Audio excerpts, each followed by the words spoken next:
আপনাকে মেন্টালি অনেক শক্ত থাকতে হবে। দেখেন রাস্তায় পুরো রাস্তা একদম কাদা।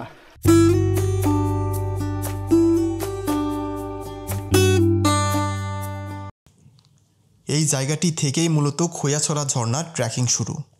এই দোকানগুলো থেকে পায়ের জন্য অ্যাংলেট ও লাঠি সংগ্রহ করা হয়, কিন্তু আমি যেহেতু কেটস পরেই পানিতে নামবো তাই এগুলোর দরকার হবে না। খোয়াছড়া ঝর্ণা যাওয়ার জন্য এখান থেকে জনপ্রতি 20 টাকা করে টিকিট সংগ্রহ করলাম। পাহাড়ি উঁচু নিচু পথ ধরে শুরু হলো আমাদের পথ চলা। একদম নির্জন পরিবেশ। যারা আমার মতো ট্রেকিং করতে পছন্দ করেন তাদের জন্য আদর্শ জায়গা।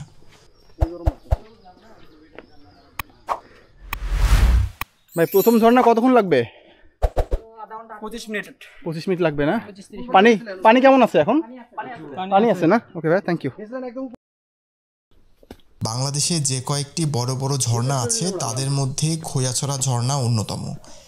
একে ঝর্ণার রানীও বলা হয়। স্টার্ট পয়েন্ট থেকে প্রায় 40 থেকে 45 মিনিট পর আমরা প্রথম ঝর্ণাতে যাব। তো এটা কিন্তু সহজ কাজ না।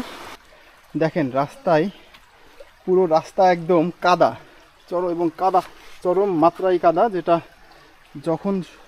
যখন তখন স্লিপ করতে পারে। ট্রেকিং করার জন্য সবথেকে বড় জিনিস হচ্ছে মনোবল। আসলে এখানে রাস্তাতে এত বেশি কাদা, সঙ্গে পাহাড়ে একবার ওঠা একবার নামা, আপনাকে মেন্টালি অনেক শক্ত থাকতে হবে। কারণ আপনি যত উপরে উঠবেন আপনার পা পিছলে যাবে, আপনাকে আবার সেখানে কোনো কিছু ধরে দাঁড়াতে হবে, আবার সামনে এগোতে হবে। তবে আমাদের এখান থেকে আরও প্রায় 10-15 মিনিট মতো টাইম লাগবে। আপনারা যারা এখানে আসবেন তারা ভরপেট খেয়ে আসবেন না, আর সঙ্গে অবশ্যই পানি রাখবেন, তাহলে পাহাড়ি রাস্তায় চলতে অনেকটা সহজ হবে।